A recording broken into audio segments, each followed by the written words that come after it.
She's from Yobe, Mashiwa in Yobe State, and she bore him 11 children. Now, I said religious patron because my interview with him in 1982, I asked him how did he come to know of Said bin Hayat? And he told me that when he was in Kano as a law student, he heard of him. He heard of him through somebody. Now, this is from my own interview. That somebody was not of Malan Yahya Isa, who is from Gusau and is related, to the father of Abu Bakr Gumi. Malam Yahya came to Kano. He was a scholar and a trader. So in one of his trips to Kano, in 1946, the year that Said bin Hayat was brought back to Kano, he heard of him and he visited him. The thing is that Said bin Hayat was not allowed to move out, but he was allowed to receive visitors. Anybody can visit him, but he was not allowed to move out. So one of those visitors was Malan Yahya Isa. And this Malan Yahya Isa came from Gusau. When he came to Kano as a trader, he heard of him, met him, and subsequently joined the Mahdiya together with some of his students. So when Gumi came to law school in 1947, he went to Malam Yahya and his students, and they are the one who introduced him to Said bin Hayat. And since then, 1947 to 1960, when he left Kano, he was very close to the family.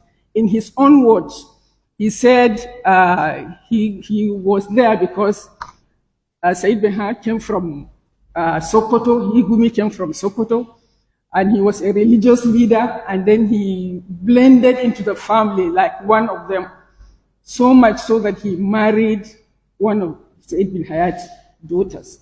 And this is why I said he was his patron from 1947 to 1960. Gumi's base was Kano. He came as a student, he went back to Sokoto and worked in the Alkali court for some time, but he came back to Kano. He got an appointment in Maru, he worked in Maru and came back to Kano. He went to the Sudan for 2 years to study, he came back to Kano. So Kano had been his base 47 to 60. And that closeness probably made him to be very close to Said bin Hayat, became like a member of the family. And this is why I was using the word, he saw him as a religious patron or as a mentor during that period. After 1960, two things happened. Other mentors appeared in Gumi, so I'm not qualified to talk about them. And then he left Kano for Kaduna to take up a new job. So that geographical distance maybe was marked by lack of contact, and it ended the patronship, even though the father-in-lawship continued. Now, I don't know whether it is by design or by default or both that this patronship ended by 1960 and other patrons came on board.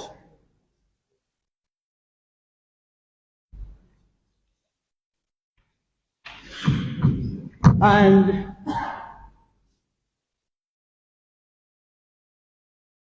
so the relationship was very close, 47 to 60.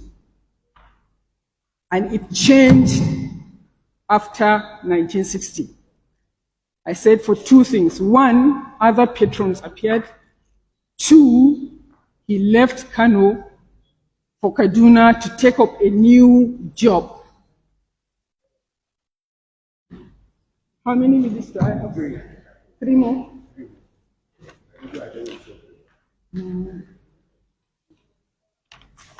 Or maybe if there are questions, then I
It was the Ummah movement with the center at Zaria. He mentioned some of the leaders. He didn't mention Ali Gadi, he didn't mention Professor Tijani El Miskin of the blessed memory. These are some of them. So these are people that participated. The role of the MS is that there were not those crises. Their problem is that of Sharia, clarion or call for Sharia. But to have challenges and fights between Muslims is started by the Izala movement, sorry to say. But that was the reality of what happened. You can see people fighting in the mosque, in appointment of Imam, which is a matter of leadership. And a lot of things happen, which time will not permit us to discuss. But they are well documented, they are also well known, because some of us participated, some of us have knew these things, they happen here. So I will skip all this background and go to the most important aspect of this paper. This poem of Boko Haram, which you have seen, the most important thing which many people knew is people talk about, when we talk about the formation of the Boko Haram, it was something that is brought to us from the backbone. I mentioned a paper of Muhammad Haruna here. He said, a clear causative factor was essentially, I said that, was captured by Muhammad Haruna when he said that it is bad for Nigeria and Nigerians, not only because the economy suffers, and individual Nigerians also suffer because it possesses the distinct danger that, like those outsiders who profit from chaos and mayhem, our own politicians and military and security forces, along with their contractors, may develop the attribute of preparing the dividends of war to those of peace. So the problem we are facing is that, I could remember in one of our meetings in Zaria, they asked me when this Boko Haram started, that what is the problem? I said, this is problem that is caused by the politicians, and politicians from both the parties, both the ruling party at that time in Maiduguri, it was the APC, and even the opposition, the PDP, they were all engaged in this Boko Haram activity. Just young people were used. Somebody even come and ask you, do you have an enemy? Give 5,000, you give somebody 5,000, you go and kill your enemy. No, sometimes even without a cover, you just come and ask you, because you are given bullets, you are given AK-47, what are you, which they cannot even give to their parents. Because when things subsided, we came to hear all about these secrets. They had a list of 50 ulama to exterminate. 50 ulama to exterminate. They killed some. Lamal Ibrahim, in what do you call him? This Bulunkutu area, he was killed in the mosque. Most people, most of their targets were targeted at the mosque. That they did to Jafar here. They go to the mosque, they know you must come to the mosque, you are maybe the leader of the mosque, so they will attack you in the mosque while praying, or when you are getting in or getting out. So most of their targets were killed in that way. So what I'm trying to say is that these things, even though we have our own problems at home, they were being hatched by outsiders. I could also remember an interview I had with one of the sons of the Sheikh Sharif, who has also died. Musa was telling me that ambassador of America came to see the Sheikh, and they were offering him to lead this movement, to lead a movement. Even before Muhammad Yusuf could come up, Sheikh Sharif Saleh was invited to lead. He refused. So these kind of things happen. Our governments were silent.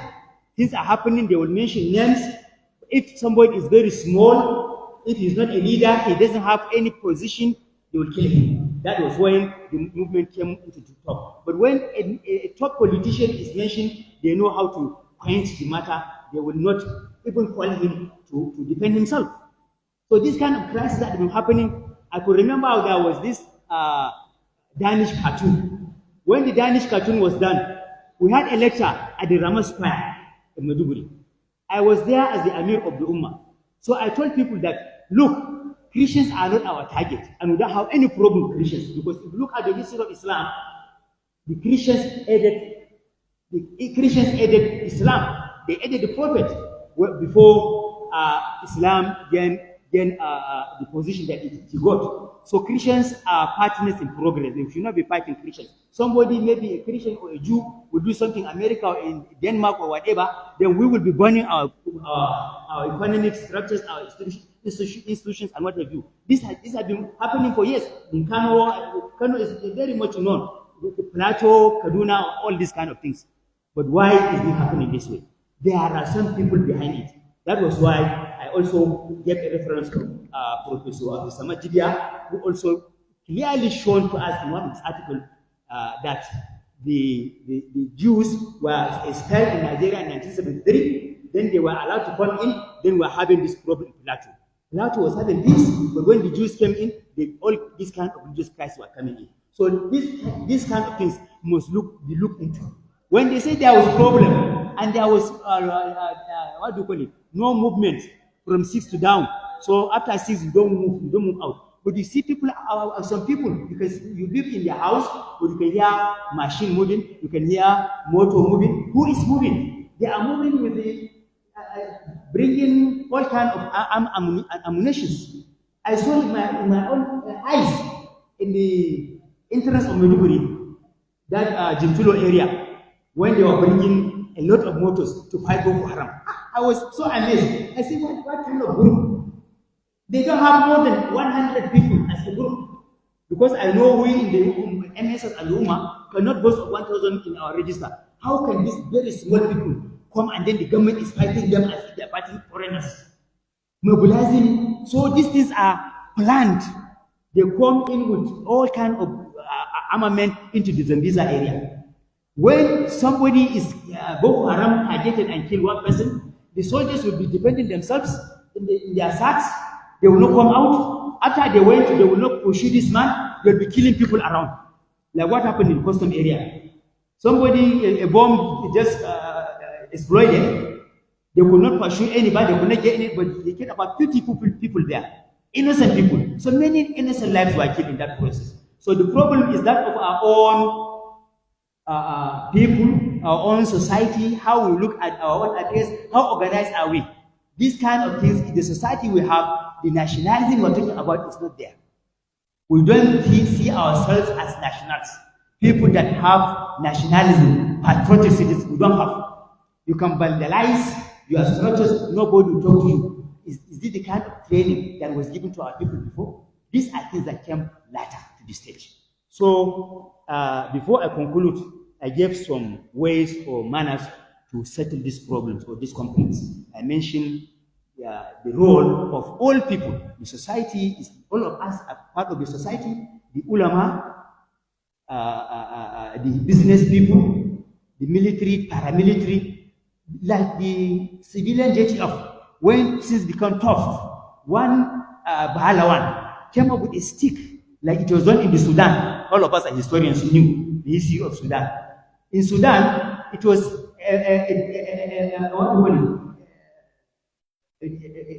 people carrying sticks, a miracle of sticks over firearms. The Europeans, the British came with their firearms, but these people in Sudan just rose in resistance against the Europeans with sticks, ordinary sticks. And that was exactly what happened in the period of the Boko Haram, that they were driven out by what? By sticks. This went by around mobilized the youth. So you can see what the youth can do. It was the youths that mobilized and defended the people, even though Maiduguri have decided.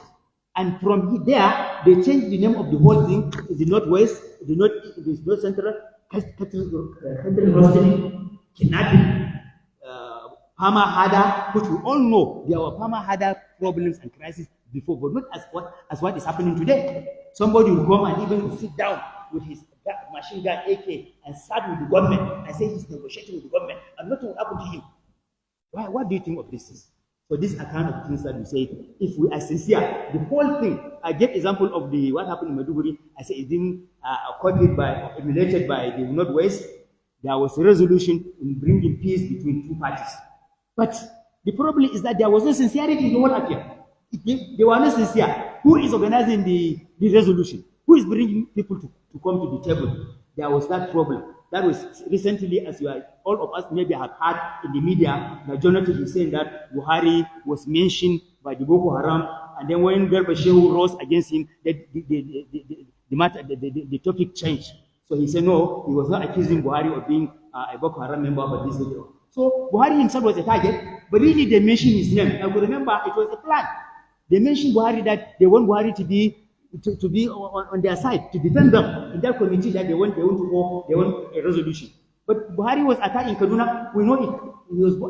His convoy was bombed. So all these kind of things, atrocities that were coming in, and this resolution of this is because there was no sincerity. If not, Allah says, وَإِنْ طَائِفَتَانِ مِنَ الْمُؤْمِنِينَ اقْتَتَلُوا فَأَصْلِحُوا بَيْنَهُمَا.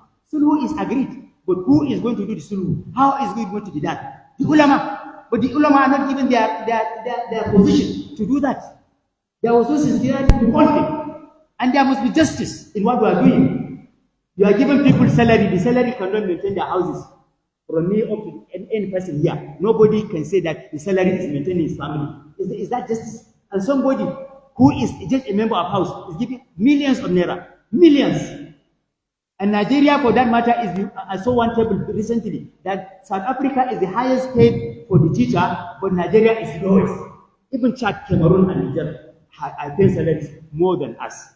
So please, time is up, and we need time to discuss all these issues. But if we say companies will resolve, it will be resolved, and we are going to have this. But there must be sincerity in the world. This is my contention. Assalamu alaikum.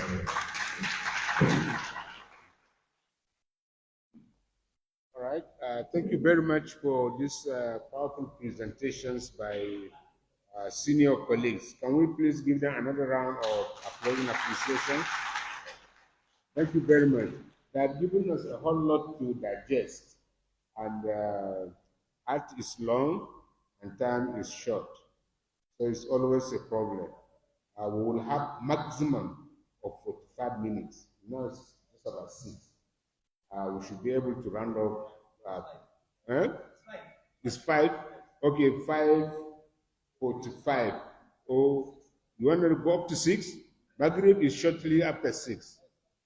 So I want us to close like 5:45 or 10 minutes to 6. And please, there has been a lot said by 5 different people. If you have a question that you want a response from any one of the presenters, please address the question so that that person will take note and respond to you in case there is a specific question that requires an answer. Please take the note, address the question. You can say the speaker on social topic if you don't know the names, but I can recite the names for you again. We started with, what did we start with? What is the list?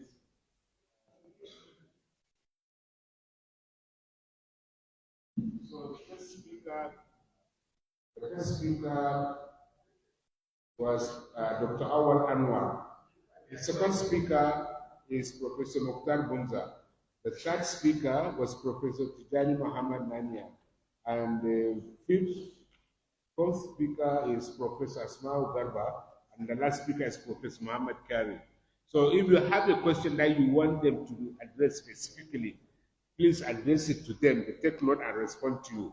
But if you have a general comment you want to make or an observation and you do not require any specific response, please go ahead. And if you make it shorter, more people will comment. But if you take 20 minutes to make your own presentation, less people will have a chance. Assalamu alaikum wa rahmatullahi wa barakatuh. Standing protocol and presenting the international human rights. I am the Deputy Country Director working with the International Human Rights Commission, and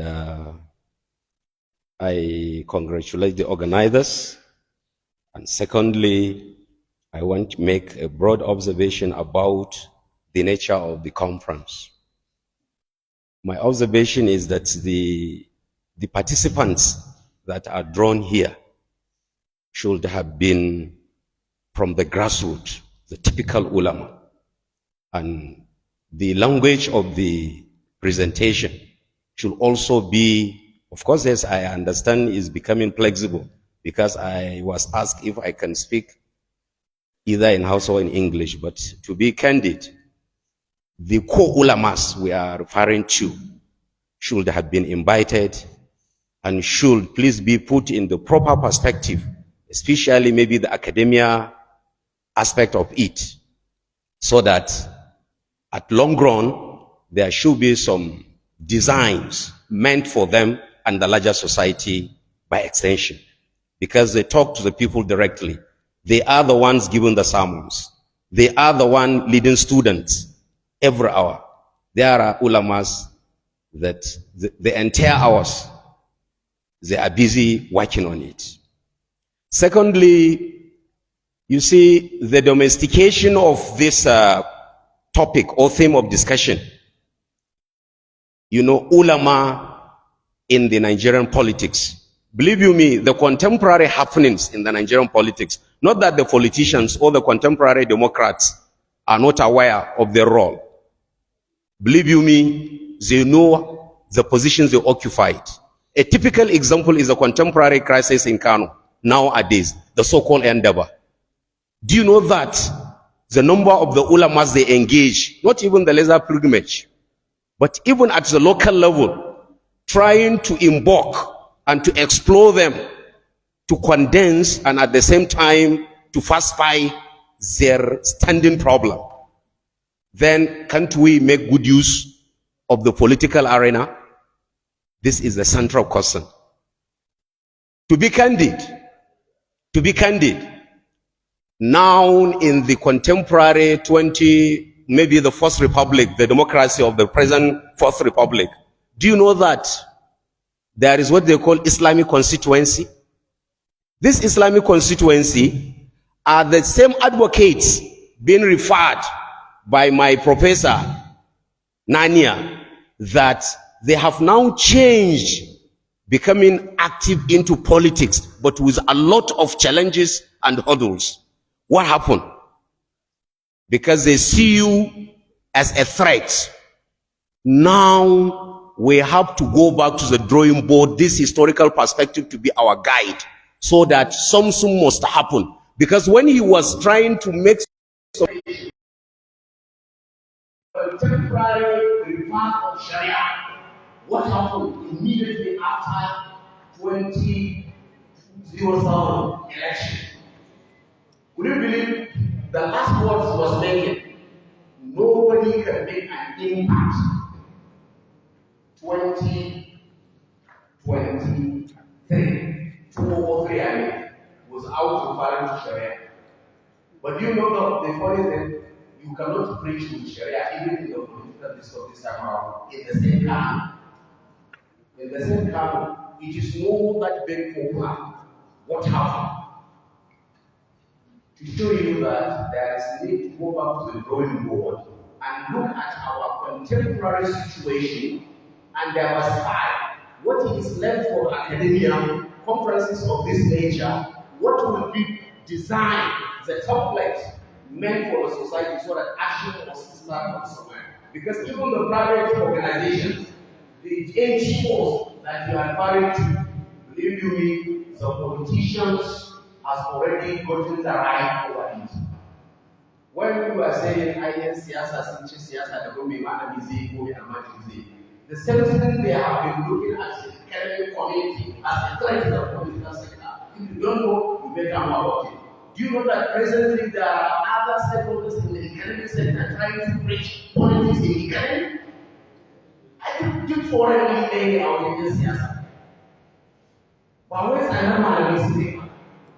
Saboda haka ni ra'ayina shi lokaci ya yi da za mu saboda mai wannan mu'amalar adalci malamai ne da ake da su har ga Allah suna da problems su.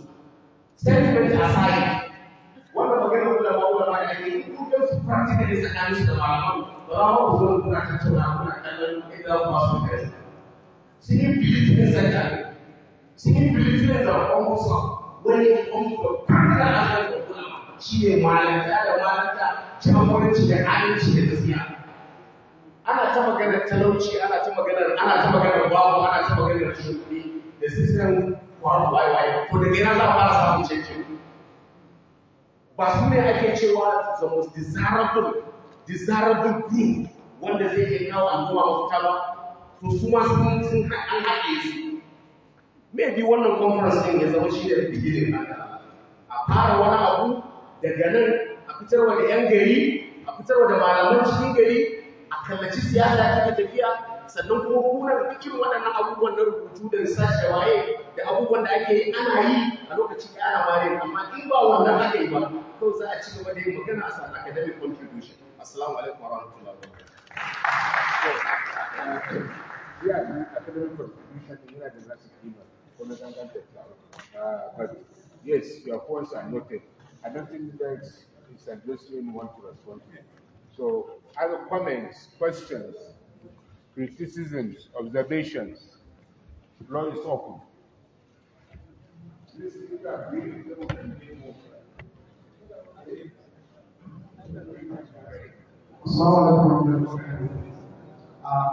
My name is Suleiman Gabo from the Department of Power and Planning.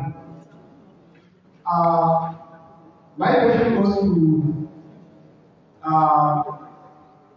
Professor Tijani Nania. I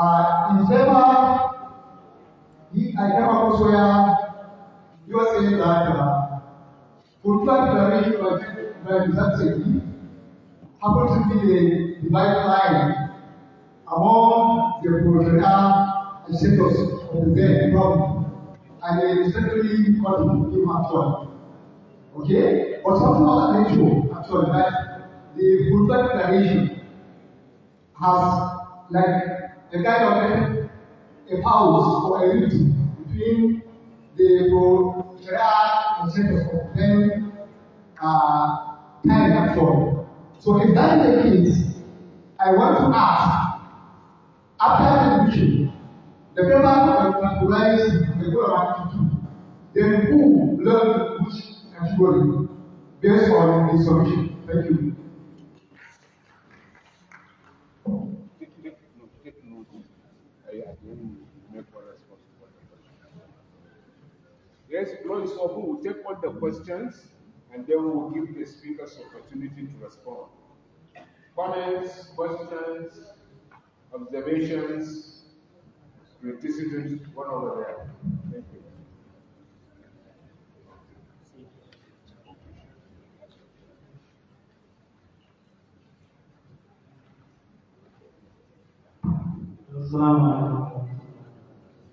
I will be very brief because of time. The first thing I would want to talk about is the issue of what the former president stated during the book launch on Friday. So I think he was economical with the truth.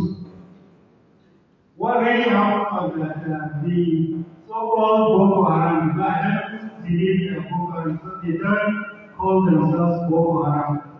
They nominated legs for the Buhari and the shelter, but he rejected. But then he failed to bring the fact that they also nominated less than Ibrahim Dexter Ahmed from Ghana here, who even accepted. But when he had the negotiation with the government, he found out that there was a lot of disease and dissension, and so he withdrew. But he, however, once stated that. Now, the second issue is about the issue of Boko Haram. I don't know why we always coin terms. That is why we always tell to understand the whole problem. When the PA came, he was not calling himself a Yazidi. We call him a Yazidi. Just because he was saying Allah Yazidi. You know? So how do you now know the real problem? The only people came. Initially, they started at Jamaat al-Sunnah, the Dawah al-Jihad. But people were calling it Taliban, because Taliban was the first name, later changed to Boko Haram. You know? And then, instead of understanding what is their ideology, who are they, where do they get their arms, where do they get their training, do they have them to spoil countries? We tell people that we are just going to Boko Haram. And initially, they were not militants, they were not killing people. To say the truth, is after their leader was killed by the police. You know, the military arrested him hale and hearty, handed him over to the police where he was killed. And we know there was such of the NSA. There was a Igbo man who logo of the IC. Anyway, all I'm saying is that the immediate cause of the problem was the killing of their leader and his lieutenant. Okay, thank you very much. That's so I'm not finished. I tell you to. I know, yeah, I know. Yeah. So I also want to talk about the issue of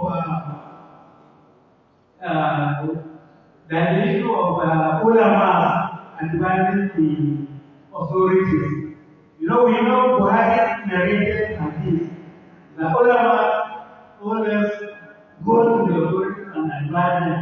When people were accusing them, the Sahaba, you are not we are not advising the country, we are not a little problem. Some are not supposed to criticize the fact that in the Islamic government. I will go and read quietly. So we don't know what is happening now, especially in Kano State here. If the ulama are advising the authorities, how come we are still having bandits on the Java, like killing people, like killing our sons, children, and everything? And we have failed to stop this kind of thing. Then the same people are also going into radio accusing everybody in life.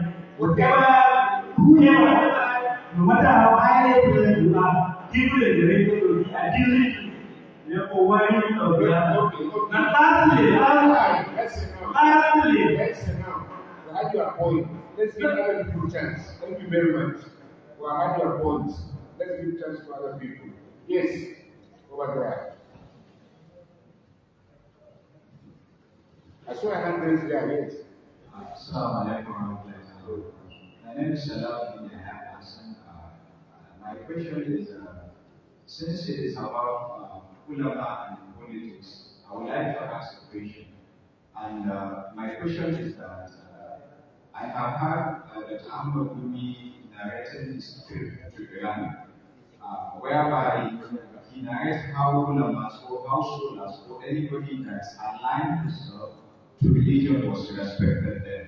And it was narrated there that the nation or the system of government they run there in Iran is based on that superiority, or they say it is more influenced by the decision of ulamas. So my question here is that what are our ulamas are really trying to ensure such system was implemented here, because we are majority Muslims and we supposed to be governed by the doctrine of Islam. That's my question. Thank you very much. Okay, if I may ask you, are you addressing your question to which of the 5 speakers? Or all of them, any one of them? Okay, any one of them. Then yes, next to him, and then you, sir. You can go ahead, yes. Yes. I want to ask a general question from the beginning of the development of Nigeria Islamic or Northern Nigeria Islamic leading governance to modern Western military system. Actually, we were from ending. Actually, we were working with Islamic injection. Then totally it comes to absolutely Western kind of government. How did we come about criminal code of CICPC, code of this Civil. Sharia arrangement for northern Nigerian Muslims as against how the common law was directly established in the southern part of Nigeria. Where were the ulamas? How comes up to the time when the late Sultan, before he became Sultan, he was the chairman of the local government board. That is when absolutely our areas are no more involved in the governance. Okay. So where are the ulamas and what are the reasons why they agree to follow this kind of system? All right, thank you very much. I believe that Professor Nania had answered the question, and I don't know if he will have the time to answer it very briefly, but towards the end. I will allow time for all of you to respond once. So, you in the gap, did you answer? No. Before you give me the phone, do you have a question? Oh, okay, you are helping. Okay, very good. Yes. Assalamu alaikum warahmatullahi wabarakatuh. I'm Muhammad Kamaluddin Ahmad by name, a student from the Faculty of History. So my question will be respectfully directed to Professor Mukhtar Al-Muza. As most of us know that politics has been associated with injustice, corruption, such as nepotism and bribery. So, in order for us to resolve the issue or organize the issue of corruption, should we consider the notion that ulama should also participate in politics? Is that my question? Thank you, sir. Okay. I'm sure Professor Gunja takes note of that to respond later. Okay, other questions, comments, observations? Comments, questions, observations, additions? If there are none, we can begin the response. Maybe we'll do the response in reverse order. If Professor Gunja to respond quickly to a very good question that was specifically addressed to him.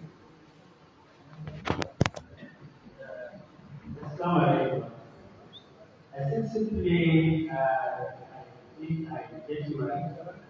You are trying to find out whether ulama can participate in the foreign decision. Is right. Is that okay?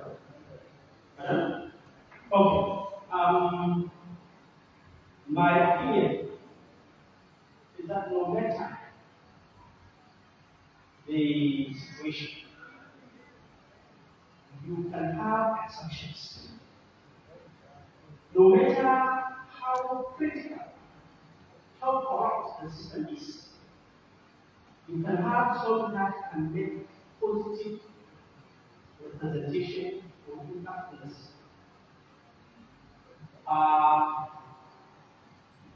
My solution simple is that ulama should participate. Regardless of party, should participate. If I give you an example, when I finished serving as commissioner for 6 years in the my governor then realized how maybe you are work closely. He on his own got me a form for 10 million to contest for House of Representatives. And I put over 35,000 votes. I couldn't get it. That experience taught me a lot of lessons. Let us assume that I be there. Let us assume that I follow the job. But what I may be able to do would have been different from somebody who is completely unconscious. Because when I say completely unconscious, we have the majority of those that are in the field of ideas today are completely unconscious. They don't know anything about themselves. So it's better you go there. Even if you will not have pet, it's better to have a pet than to have a pet. Assalamu alaikum. I believe also Professor I wanted to say something.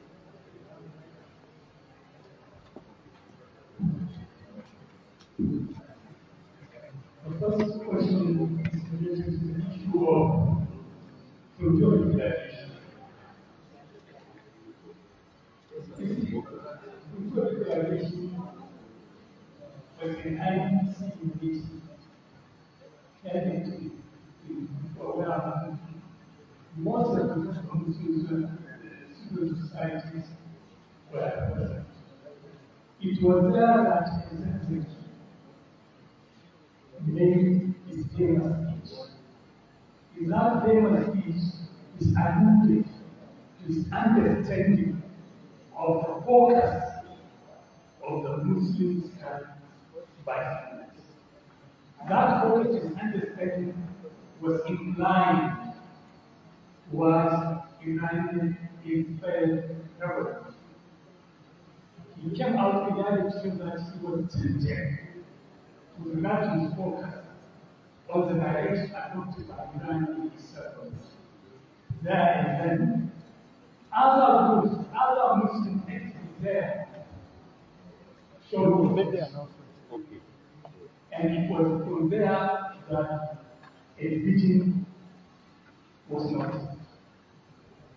The Muslim Association, the Muslim Society, the Muslim Islam activities, and that was the beginning of the Muslim movement of Nigeria and that etc. This was the true religion that we were. That's why I said, unfortunately, it deterred the unity of Muslims in church the cause of the Sharia. Because once you have religion, even in a warfare, you are bound to it. Because the unity that is required to force the influence is no longer there. Let me tell you, I want to listen to Professor Ahmad.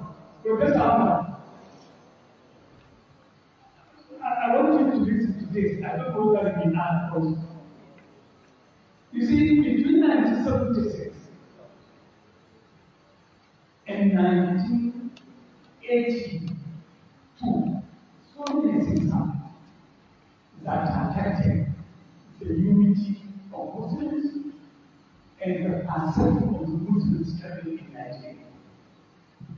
The first that we said was that the issue of the Muslim society who were radicalized by the activities of the Sharia antagonists and the Muslim leadership of these societies. I mentioned those of ABU side, but also ABC, ABU, included people like Ali Medina and Gordon, Sheikh Umar Abdullah, Salman al Haris, Ali Jibir. So many, I'm just mentioning for some of the rest of the I think that only two others. But what happened, I will ask, why made it even in 1980? Why? Maybe it could be better. The one, Professor Walla was trying to about the Genesis in 1960. Why 1960? And why 1980? Was it a coincidence? Some of us, based on the research, the issue of 1962 brought about the interceding because of opposition to the penal code. Opposition to the penal code. The traditional scholars could not fight back because they didn't have the word that's still in English. The modern scholars did not come up because they will not get the support of Muslim students because in 1962, while I were in the schools, that was when 62, when even AB was established. So while I was in undergraduates, how many central schools do we have in the entire northern Nigeria in 1960? How many, if how many primary schools do we have? That was the time when many school under the organization of these primary schools were springing up. So even those westernized elites that were champion that were not there. The Karidama were those that now translated this understanding. They realized, oh, you know, and more ko kuma suna gudun masu kasa a fitar da shari'a ba za su iya komai ba abin da to bari mu yi yau bari mu yi dole sai an dawo Qur'ani kawai su ba su yin addini they don't have the knowledge of Islam to use to kuma Qur'ani sai and the understanding that shi yasa aka yi ta Allah ta tsina why 1982 because no matter the debate that led to the Senate in the National Assembly, as outcome of the Constitution in 1979, Federal Airport was not included. Was not included. It only explained that states that wanted to have Sharia court should have, but not explained. Explained the law of favor, there will be federal court appeals, and there were to be Muslim judges who will be sitting whatever issue relating to the problem brought about by Muslims was here. The students were struggling in order to fight, but then now they are not to fight. This division issue was still experienced. Now it's left for the mainstream reincarnation of the Republic in 1962. That was the right time they came up. There were other reasons, but one of the reasons was that the Muslims, those that were assumed to be educated, and the traditional scholars and the Salafah could not be innocent. Why not the Ganga? Why are you getting the That's why everybody who did not accept it, whether Muslim or if once you do not belong to them, group can't be. Now I will ask, why the Boko Haram? Why the Boko Haram? Also to Rado. In 2000,